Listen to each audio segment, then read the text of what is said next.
Good morning.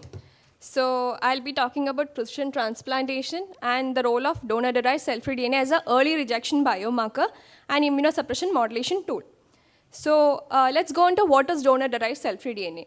We know that on transplantation, when the patient undergoes a subsequent rejection, obviously there will be some necrosis and apoptosis in the allograft. So this causes fragmentation of nucleic acids within the cells of the donor allograft and leads to release of approximately 50 to 200 base pairs of donor-derived cell-free DNA in the recipient blood. So the half-life is basically 30 minutes to 2 hours, and this can actually indicate a freshly induced rejection. So it is cleared in the liver, spleen, and kidney, and it is important to note that post-liver transplant, the cell-free DNA level rises up to 10% and then declines over weeks, like 5%, 0.5% and lesser on. So why was this intervention chosen? So we know that according to current immunosuppression protocols, there is still a 10 to 40% risk of acute rejection requiring additional therapy and up to 5% risk of a chronic rejection. So the gold standard for the diagnosis of a rejection, we know it is a liver biopsy. But it is invasive, associated with a lot of complications, and often it's not possible due to low platelets and high INR, and it has a long turnaround time. So the ideal biomarker of a graft rejection should be minimally invasive with good sensitivity and specificity without any associated risk and rapid turnaround time. So the question is whether dd-cfDNA could be such a biomarker for rejection. So the aim of our study was to assess the sensitivity and specificity of dd-cfDNA as a biomarker for allograft rejection and its efficacy in modulating immunosuppression to prevent a TCMR. So in the methodology, we have included all adult LDLT patients who were randomized into two groups, that is the test group and the standard groups. So in the test group, dd-cfDNA and LFTs were used to monitor the patients at POD, that is post-operative day 7, 45, 75, 120, and 180. And in the standard groups, LFT was used to monitor the patients. So in the test group, if it was normal, they would be on standard immunosuppression. And if it was elevated, we go for an immunomodulation. That is to maintain the TAC level at 8 nanogram. If it is already 8, we'll be augmenting or supplementing other immunosuppressant. And if it was cell-mediated rejection, we'll be giving a steroid pulsing. So in the standard group and the test group as well, if there's a twofold rise in LFT without any other alternate causes, we would be going for a liver biopsy to confirm the rejection, which will be graded on the rejection activity index. So in the interpretation of results, we are looking at post-transplant day 7. And a dd-cfDNA value of greater than 10% will indicate a rejection, and 45th and 75th day, if it is greater than 5%, it will indicate a rejection, and 120th and 180th day, if it is greater than 1%, that will indicate a rejection.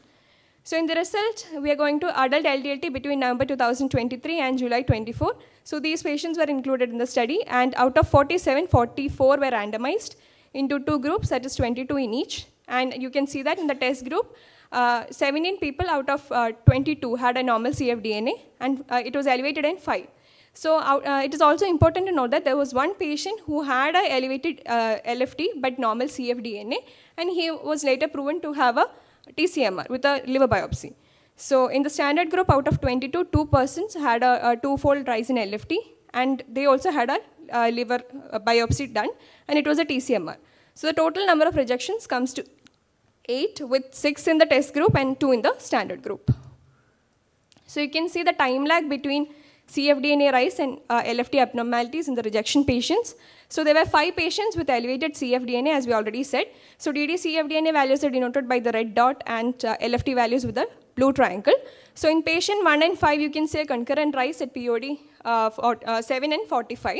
But in the second patient, you can see that cfDNA elevated at POD 7, and 5 days later, the LFT elevated.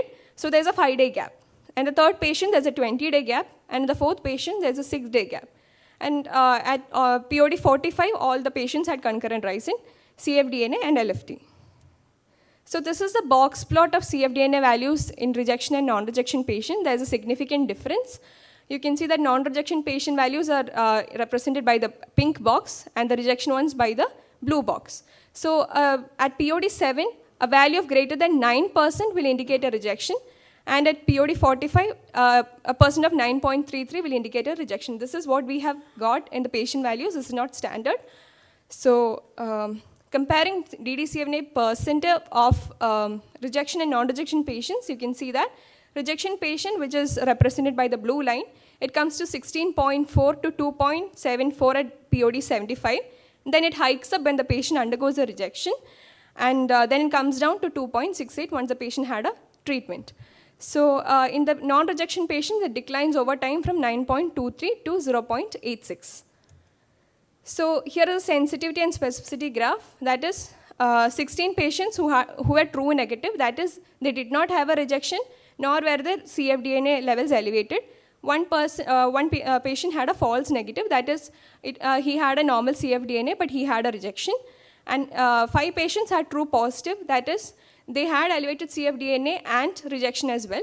So the positive predictive value and specificity is 100%. Negative predictive value is 88.8%. And sensitivity is 83.3%. So we are currently continuing the study to evaluate the efficacy of ddCFD in guiding a tailored immunosuppression to prevent a rejection. Thank you.